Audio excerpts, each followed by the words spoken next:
Okay, we'll just go ahead and open up for questions. Okay, Ray. Several people, had questions about the keys to soil health. Is it the amount of organic matter? Is it keeping down the soil compaction? And also a question about where are we trying to get? There was questions about, are we trying to mimic a mature forest, trying to mimic a grassland, whatever the natural, are we trying to get to kind of what it would be in the climax ecosystem? Yeah. Or are we trying to go somewhere else? Well, the question is that what direction, what is one of the most critical things that we're trying to do in these systems?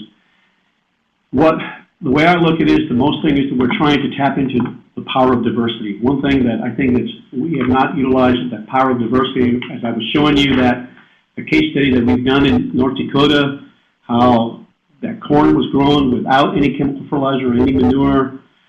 The common theme about all of these landowners, they all use power of diversity, the limit disturbance. To me, is building carbon. Carbon is organic matter. It's all about carbon. These carbon exudates that feed these organisms are carbon-based. It's all about carbon and tying into that power of diversity. That's what I think. Okay. Okay. I had a question come in about mixing the concept of stock density, the return frequency of the grazing cycle, etc. Do you have any comments about that? Oh. Or is it just important how you manage? Well, one of the things I've noticed about the landowners that utilize these ultra-high stock densities, the concept is about recovery time. One of the things that's very important is the recovery time of these systems, letting that grass grow longer and let that root system get longer. I think personally that there's not enough recovery time in these systems for the soil, and also too is because that root mass is very, very critical, and also about being able to bring the urine and the manure in a more homogeneous on the landscape, on the pasture, really makes a huge difference. And so I think that's what is so critical about these type of graze systems, the recovery time and about how the need of the manure and the urine. Okay. As you see, there's also a question there about where can they get the miniature rainfall simulator? Is that something we can provide later? These little miniature rain simulators, you can, if on our website, you can email me and contact me. I can send you, I can send you how to set up that miniature rain simulator. It's a great way of teaching. It's real simple to make, and you just collect your soils from a field that's very disturbed, very tilled, and you go right to the edge. It works pretty consistently, and if you email me, I can send you how to set up that rain simulator. Okay, Leslie, we're at 3:30. Should we go ahead and get off now and answer some of these other questions online, post them later? Is that what you'd like to do?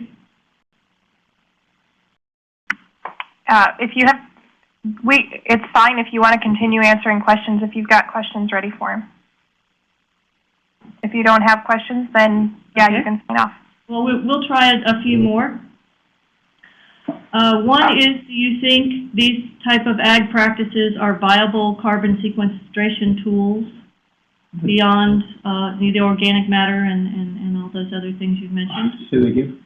Whether the practices that you talked about today, if they're viable carbon sequestration tools. Oh, absolutely. I think this is where we have to go. And I think that, again, one of the things I showed in the beginning is that one of the things we have to, is controlling disturbance. That's why I think no-till is a very powerful tool. Cover crops is a very powerful tool. This ultra-high stock density is a powerful tool for building organic matter in the soils. That's why when I go talk to our groups, that's why I do those demonstrations first, because those glues are carbon-based glues. So to me, it's all about being able to make the soil function, and that's why I think carbon is probably one of the most critical things we can do to improve soil function. Okay. We also had a question about if you have an area with high water infiltration. Yeah. How can we rebuild the soil and help it retain?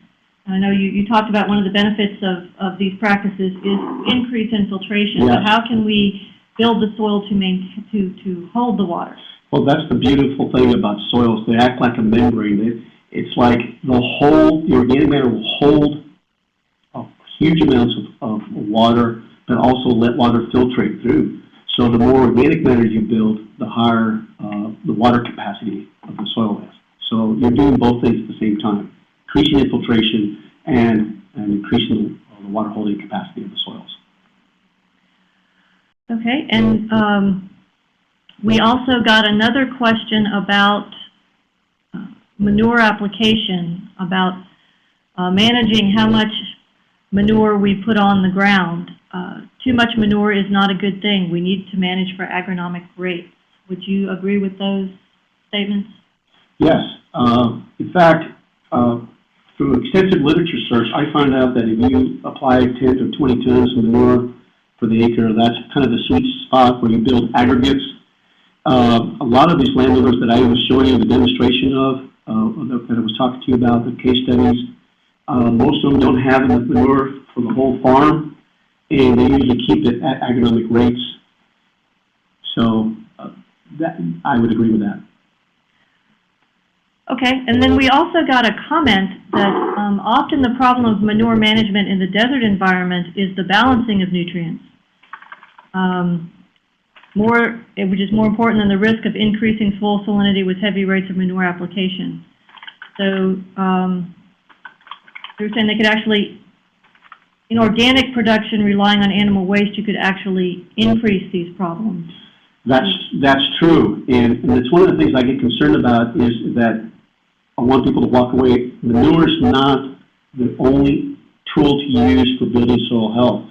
That's why the power of diversity is just as powerful or even more powerful, and that's why crop rotations, and to me, that's why the soil prefers if you have different carbon, that's why I like rhizoengineering, using this different root exudates.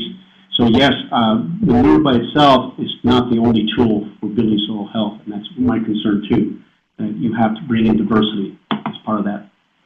And besides, the organisms want a different type of carbon substrate.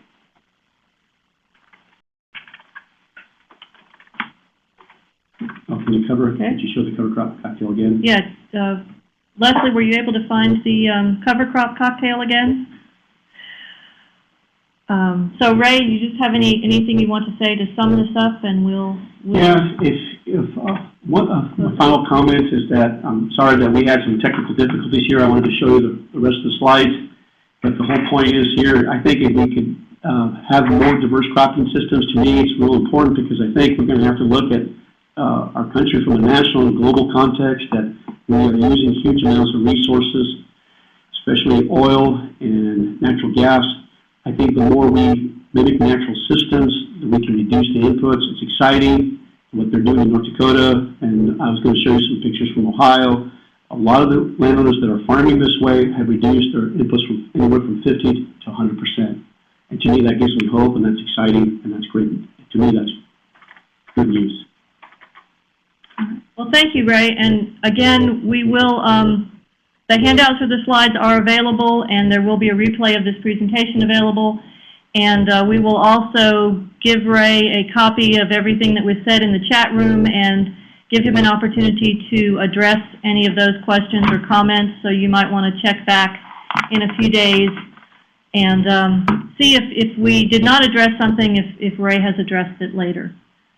So thanks to everybody for your participation, and I think we will sign off now. Thank you.